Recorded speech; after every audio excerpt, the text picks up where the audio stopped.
자, 김영민의 이슈를 더하다. 자, 이슈를 더해보겠습니다. 예. 지영 씨, 어떻게 됩니까, 오늘? 자, 오늘 이슈가 크게 두 가지가 있었는데요. 먼저 첫 번째 이슈부터 화면으로 만나보시죠. 자, 삼성 M&A 큰 장이 열린다. 와, 진짜 큰 장이 열릴까요? 와, 오늘 갑자기 삼성 M&A 이슈가 좀 부각이 됐는데 사실 장이 안 좋을 때는 네. 테마성 이슈가 부각이 되기 마련이잖아요. 그렇죠. 그런 겁니까? 네. 아니면 새로 뭔가 이슈가 있었습니까? 저는 이제 단발성 이슈는 아니라고 봐요. 왜냐하면 이제 이런 모멘텀들이 좀 꾸준하게 이어질 수 있을 만한 그런 이제 스케줄들이 조금 있기 때문에 사실상 그 M&A와 관련된 이슈가 부각이 된 건 저는 아주 좀 시의적절한 타이밍에 나왔다라고 좀 네. 보여지거든요.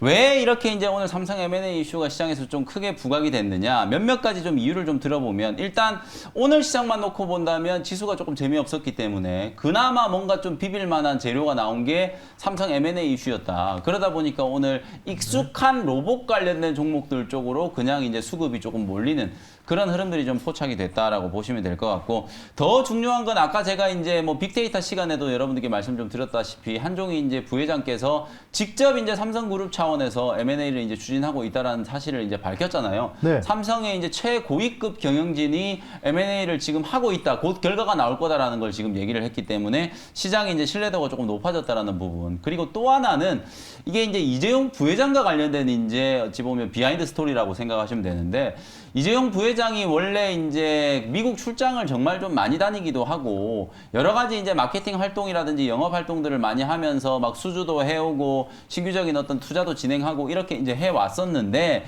그간 이제 뭐 국정농단과 관련된 이슈 때문에 운신의 폭이 많이 조금 좁혀져 있었잖아요. 근데 이제 6년 만에 소위 말해서 이제 썬밸리 이제 미팅이라고 하는데 이제 참여를 한다라는 얘기들이 오늘 돌기 시작했어요. 이 썬밸리 미팅이 뭐냐면 미국 썬밸리에서 열리는 이제 L&M 컴퍼니 컨퍼런스인데요. 여기에 이제 참여하는 사람들이 몇 면을 보면 마이크로소프트 이제 창업주인 빌 게이츠, 그 다음에 이제 페이스북 창업자인 마크 추크버그, 아마존의 이제 제프 베이조스, 그 다음에 워렌 버핏, 뭐 이런 분들이 막 참여를 하는 모임이다 보니까 국내 뭐 유명 인사뿐만 아니라 해외에 정말 내노라는 이런 이제 인사들이 모여서 뭐 술 마시고 놀진 않겠죠. 네. 그때 모여가지고 이제 IT 업계의 이제 전반적인 흐름, 새로운 이제 어떤 시대적인 트렌드, 그리고 이제 투자라든지 M&A에 대한 이제 여러 가지 얘기들을 할 거 아니에요. 그게 이제 7월 달로 지금 예정되어 있는데, 이재용 부회장이 지난 5년간은 못 갔거든요. 참여를 못 했다가 무려 이제 6년 만에 이제 다시 참여를 할 수도 있다라는 얘기들이 좀 나오기 시작하면서 오늘 이 M&A와 관련된 이슈가 힘을 조금 더 받은 게 아닌가. 그리고 이제 조금 더 부수적인 얘기지만 8월 15일이 이제 우리 강복절이잖아요. 네. 항상 8월 15일이 되면 이제 강복절 특사라는 게 있잖아요. 네. 근데 이번에는 아마 기업인 이제 신동빈 롯데그룹 회장이라든지 삼성전자 이제 이재용 부회장 이런 분들에 대한 어떤 기업인에 대한 사면이 분명히 좀 공론화되지 않을까. 그러면 지금부터 시작된 이슈가 6월, 7월, 8월 달까지 좀 이어질 수 있잖아요. 그러면 제가 추측컨대 적어도 7, 8월 경에는 삼성이 준비하고 있는 이 대규모 M&A에 대한 큰 그림이 하나씩 이제 시장에 좀 공개가 될 거라고 보여지기 때문에 오늘 로봇 관련된 종목들이 단순히 오른 거 이거 너무 단발성 테마로만 생각하지 마시고 좀 삼성에 대한 어떤 대규모 투자라든지 M&A 이슈가 좀 길게 이어지면서 관련된 이제 종목들이 많이 좀 부상할 수도 있다라는 점을 여러분들이 염두를 좀 해두시면 좋을 것 같다. 이렇게 말씀을 좀 드리겠습니다. 네. 네, 근데 사실 뭐 삼성 M&A 얘기 나오니까 뭐 로봇주만 지금 날아가고 있지만 사실 그거는 뭐 제가 봤을 때 로봇주만 뭐 M&A 하겠습니까? 얼마 전에 이재용 또 부회장님께서 북한산 가서 DC 그 네트워크인가 그거랑 같이 그렇죠. 북한산 타면서 1조짜리 또 5G 맞습니다. 수주도 요구하잖아요. 그러니까요. 그런 것들 조용합니다. 맞습니다. 어떻게 합니까? 수혜주 어떤 종목들이 더 남아 이게 있습니까? 제가 이제 오늘 시장 상황과 아까 이제 비교를 해서 말씀을 좀 드렸었죠. 아무래도 이제 오늘 시장 분위기 조금 혼탁하고 네. 그러다 보니까 이미 알려져 있는 로봇 관련된 테마로 이제 수급이 쏠릴 수밖에 없었다. 다만 삼성그룹이 지금 전체적으로 준비하고 있는 M&A가 로봇만 있는 게 아니거든요. 저는 오히려 이게 더 핵심이다라고 생각하고 지금부터 이제 제가 말씀드리는 종목들을 잘 한번 눈여겨보셨으면 좋겠습니다. 로봇 외에 오히려 훨씬 더 지금 투자 금액이 크고 더 광범위한 이제 투자가 이루어질 수 있는 쪽이 저는 반도체라고 보거든요. 그 중에서도 이제 시스템 반도체 쪽이 훨씬 더 빅딜이 나올 수 있는 가능성이 좀 높다. 지난 5월 30일 날 인텔의 이제 겔싱원 CEO하고 이재용 부회장이 비밀리에 회동을 했거든요. 네. 근데 이 회동을 함과 동시에 어떤 얘기가 흘러나왔냐면 여러분들이 잘 아시는 이제 선단 공정, 소위 말해서 이제 노광 공정에 들어가는 노광 장비 있잖아요. 이걸 전 세계에서 유일하게 생산할 수 있는 기업이 ASML이죠. 그 ASML에서 슈퍼 초특급 노광 장비 대당 5천억짜리 노광 장비를 지금 생산을 하고 있는데 그게 1년에 만들 수 있는 게 몇 대밖에 안 되거든요. 근데 2025년까지 물량을 인텔이 싹 쓸어갔다는 보도가 나왔어요. 그럼 무슨 얘기냐? 우리나라의 삼성전자라든지 대만의 TSMC는 그 슈퍼 노광 장비를 한 대도 들여놓을 수 없다는 거거든요. 언제까지? 2025년까지. 이제 그런 측면에서 보면 이 선단 공정에 대한 투자를 하고 싶어도 장비를 들여오기가 녹록지 않기 때문에 결국에는 반도체 기업들 간의 협력이라든지 지분 투자가 진행될 수밖에 없지 않을까. 저는 이제 그런 추측을 하는 거거든요. 그래서 지금 시장에 나와 있는 매물 중에 가장 매력적인 매물이 바로 ARM, ARM이라고 알려져 있는 회사죠. 원래 엔비디아가 이제 이 회사를 인수하기로 했다가 이제 반독점 규제 때문에 미국에서 인수가 파토가 났거든요. 그래서 지금 다시 매물로 나와 있는 상황인데 이 회사 지분을 여러 가지 회사들이 연합해가지고 인수하는 방안이 지금 검토가 되고 있거든요. 얼마 전에 SK 하이닉스도 지금 ARM 지분 인수한다는 얘기가 뭐 시장에 흘러나오기도 했었는데 삼성전자 역시도 뭐 인텔과 함께하건 또 다른 기업과 함께하던 지분 투자의 가능성이 저는 상당히 좀 높다라고 보고요. 그리고 이제 또 하나가 바로 ASML, 노광 장비를 만드는 이 ASML의 지분을 삼성전자가 현재 한 2% 정도 보유하고 있는데 이 지분도 또 추가적으로 조금 늘려서 이사회에서 삼성전자의 어떤 입김을 조금 더 강화시키는 그런 전략이 좀 나올 수도 있고 그런 측면에서 보면 이 시스템 반도체와 관련된 투자 M&A가 나왔을 때 분명히 부각되는 종목들이 있다는 거죠. 종목들의 면면을 좀 보면 저는 가장 중요한 종목은 증착 장비를 만드는 회사라고 보거든요. 대표적으로 원익 IPS라든지 SFA 같은 이런 종목들은 앞으로 제가 말씀드렸던 것처럼 선단 공정에 대한 투자가 힘들어진다면 더더군다나 3D 반도체 내지는 D램도 이제 낸드처럼 쌓아 올리는 공정에 대한 고민이 생길 수밖에 없거든요. 그때 가장 핵심적인 장비가 결국은 증착 장비가 될 거기 때문에 원익 IPS라든지 SFA 같은 종목을 여러분들이 중장기적으로는 꼭 보셔야 된다. 그리고 이제 소재 종목 중에서는 단연 이제 EUV 뭐 포토레지스트라든지 이런 것들을 이제 만드는 동진 세미캠을 빼놓지 말고 좀 보실 필요가 있겠다. 이렇게 이제 말씀 좀 드리고요. 시스템 반도체뿐만 아니라 또 다른 이제 투자가 또 전장 쪽과 관련되어 있는 투자라고 보시면 돼요. 삼성의 이제 이재용 부회장이 취임을 하자마자 가장 큰 빅딜을 성사시켰던 게 바로 하만이라고 하는 스피커 만드는 회사거든요. 요 회사를 이제 인수했던 게 가장 큰 이제 빅딜이었는데 사실 하만을 인수하고 나서 별로 기대했던 시너지가 지금 나오질 않고 있어요. 하만이 실적이 아직도 안 좋거든요. 오히려 삼성전자 실적을 지금 까먹고 있는 상황이기 때문에 아마 이재용 부회장이 이걸 이제 AS하는 차원에서 그리고 앞으로 이제 애플카라든지 자율주행 생태계가 이제 아주 크게 또 개화가 될 거기 때문에 전장용 카메라 모듈을 만드는 기업에 대한 투자, 대표적으로 MC넥스라든지 그 다음에 이제 삼성과의 협력 관계가 가장 높은 파트론 MC넥스 이런 종목들이 저는 분명히 M&A와 관련된 또 이슈가 부각이 될 수 있다라고 보여지거든요. 그리고 소프트웨어와 관련해서는 모트렉스 같은 이런 자율주행과 관련된 소프트웨어 관련된 기업들을 여러분들이 주목을 좀 하시면 될 것 같고 또 있어요. 마지막으로 얼마 전에 이제 애플이 소위 말해서 이제 AR, VR과 관련된 헤드셋 출시를 앞두고 있다라는 보도가 나왔었거든요. 일명 이제 리얼리티 OS라고 하는 이 XR 헤드셋 출시를 앞두고 있어요. 여러분들이 지금은 너무 일상적으로 쓰고 있는 무선 이어폰, 강낭콩, 콩나물 우리가 이렇게 얘기하잖아요. 무선 이어폰 시장을 바로 애플이 개화를 시킨 거거든요. 근데 그 무선 이어폰이 1, 2만 원 하는 게 아니라 몇십만 원씩 하거든요. 비싼 거 막 30만 원 넘어가기도 했었는데 그렇게 이제 비싼 에어팟이라는 이제 새로운 폼팩터를 만들어낸 게 바로 애플이에요. 마찬가지로 앞으로 이제 메타버스 생태계가 이제 구축이 됐을 경우에 애플이 주도를 해가지고 XR 헤드셋이라든지 스마트 렌즈라든지 이런 시장이 이제 개화될 수 있기 때문에 삼성전자 입장에서도 이 시장이 정말 매력적일 수밖에 없거든요. 왜냐하면 역시나 삼성전자는 소프트웨어보다는 제조업 기반의 나름대로 이제 강점을 가지고 있는 기업이기 때문에 아마도 삼성전자가 이런 XR 헤드셋과 관련된 투자를 할 수밖에 없다. 그래서 반드시 여기와 관련된 종목들을 M&A 이슈 속에서 여러분들이 좀 보셔야 될 필요가 있다라고 보여지거든요.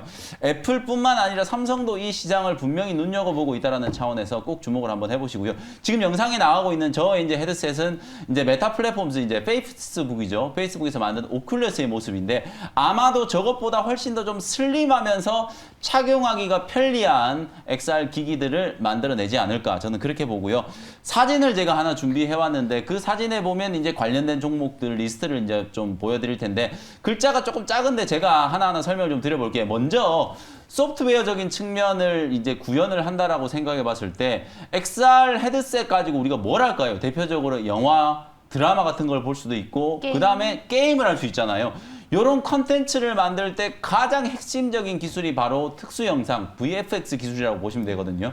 대표적으로 맥스트라든지 위즈. 위직 스튜디오, 자이언트 스텝 이런 종목들을 여러분들이 꼭 좀 보셔야 된다. 어찌 보면 성장주에 대한 어떤 급격한 조정 때문에 지금 맥스트, 위직 스튜디오, 자이언트 스텝 이런 종목들이 정말 많이 빠졌다가 최근에 이 애플 XR 헤드셋 얘기가 나오면서 주가가 바닥권에서 아주 강하게 지금 반등이 들어오고 있는 상황이거든요.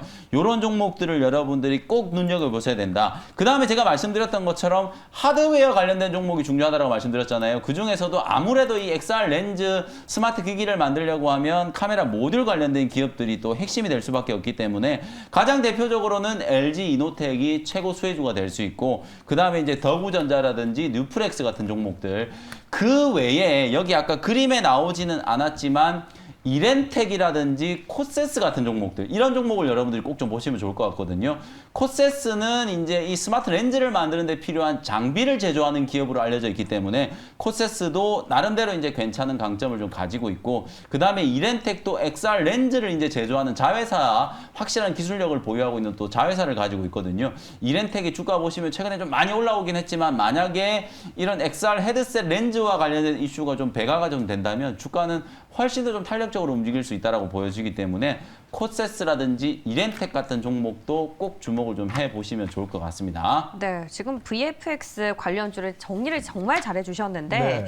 뭐 맥스트 같은 경우 오늘 좀 이런 시장에서도 조용히 가긴 했지만 그렇죠. 네. 나머지 종목들은 좀 쉬어간단 말이에요. 네. 근데 아쉽지만 우리가 시장에 관심권 안에 온 거는 오늘 로봇주였고 맞아요. 이 타이밍이 왔을 때 우리가 들어가거나 뭐 어떻게 매매를 하지 않으면 네. 소외가 될 수밖에 맞습니다. 없기 때문에 로봇부터 일단 흐름을 좀 체크를 해보면요.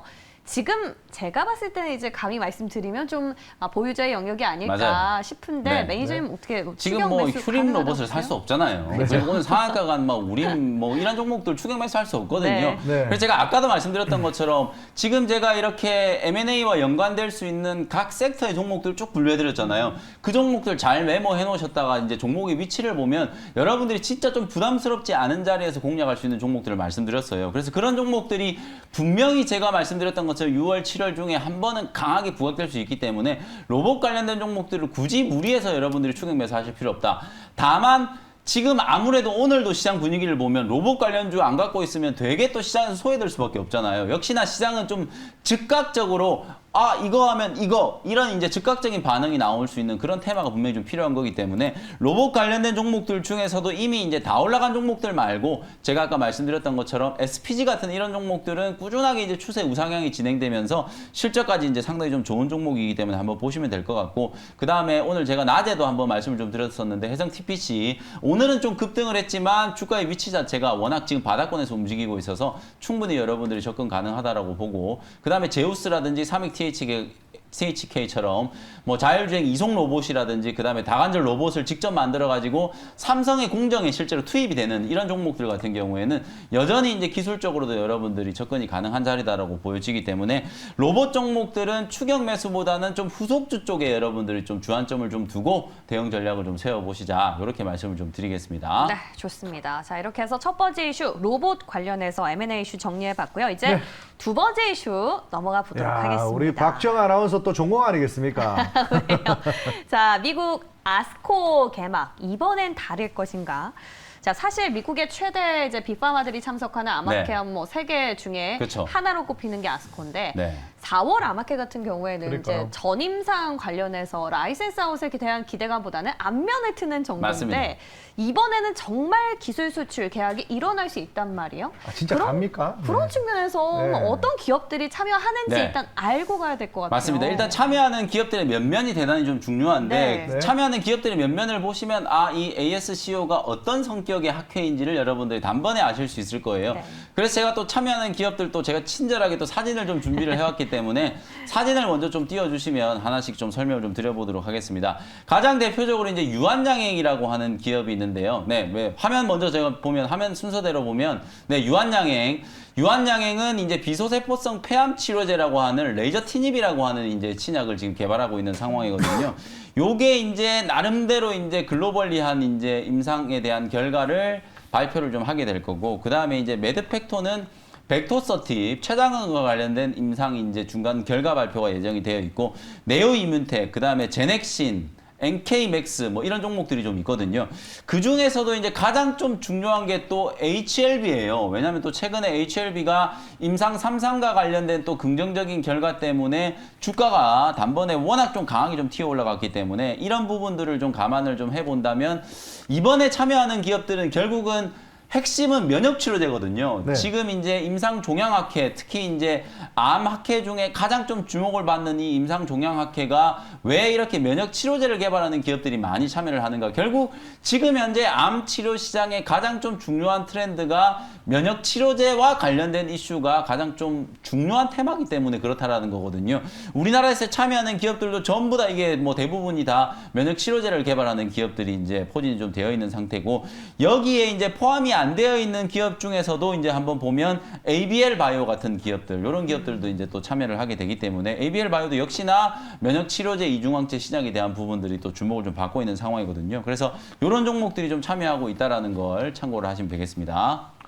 자, 이렇게 해서 이제 저희가 또 눈여겨봐야 되는 게 이번 제약바이오 학회가 진행될 때마다 기대감은 있는데요. 네. 막상 그 기대감을 선반영했는지 그렇죠. 2020년 코로나 터질 때는 잘 갔습니다. 그러고 나서 21년, 22년까지 아직까지는 뭐 썩 두각이 안 나타나고 네. 있는데 학회 모멘텀 받고 이거 올라갈 수 있을까요? 그러니까 이게 지금 동영 씨님이 지적하신 게 정말 좀 중요한 거예요. 원래는 우리나라 이제 제약바이오 사이클이 보통 한 2년 주기로 네. 엄청나게 큰 사이클이 한 번씩 시작됐다라고 생각하시면 되는데, 2020년에 코로나19가 땅 터지고 이제 무슨 사태가 벌어졌냐면 학회들을 할 수가 없는 거예요. 예. 온라인으로 전부 이제 비대면으로 다 이걸 전환을 시키다 보니까 네. 참여하는 기업들이 적극적인 세일즈를 할 수도 없고, 그리고 네. 이제 뭔가 임상에 대한 중요한 결과나 이런 것들을 발표하더라도 크게 반향을 불러일으킬 수가 없는 거예요. 왜냐하면 네. 지금 제일 급한 게 암보다 당장 코로나 걸리면 사람이 이제 막 죽고 네, 살고의 죽을 수 문제이기 있으니까. 때문에 코로나19 백신이나 치료제 개발하는 데만 혈안이 되어 있다 보니까 모든 제약바이오 기업들의 R&D 역량이 다 그쪽으로 집중될 수밖에 없었거든요. 네. 그래서 사실은 지난 2년 동안에는 학회가 시작된다 그래도 뜨뜻미지근했고, 오히려 네. 학회가 시작돼버리고 나면 주가는 오히려 빠져버리는 네. 이런 이제 악순환이 반복이 됐는데, 저는 이번에는 분명히 좀 다르다라는 생각이 좀 들어요. 어쨌든 코로나19 팬데믹이 이제 끝나고 리오프닝이 시작이 되면서 이제 본격적으로 비대면이 아니라 대면의 아주 큰 행사들을 이제 진행을 하거든요. 어찌 보면 팬데믹 리오프닝 이후에 가장 크게 지금 오프라인에서 이제 진행되는 행사가 바로 이번에 6월 달에 이제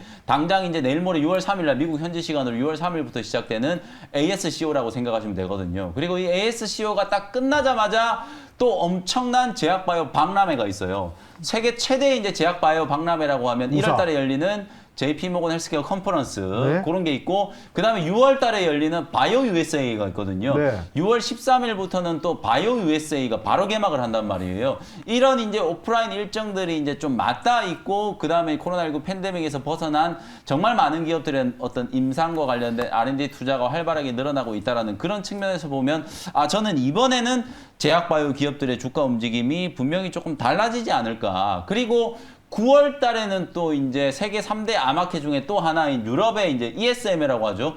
유럽 임상 종양학회까지 또 연결이 좀 될 수 있는 상황이기 때문에 그 중에서도 또 우리나라 기업들이 최근에 나름대로는 좀 이 HLB를 필두로 해가지고 좀 긍정적인 임상에 대한 결과들을 지금 발표하고 있는 상황이라서 저는 이번 이제 학회 모멘텀은 우리 투자자분들이 꼭 좀 주목을 좀 해보자.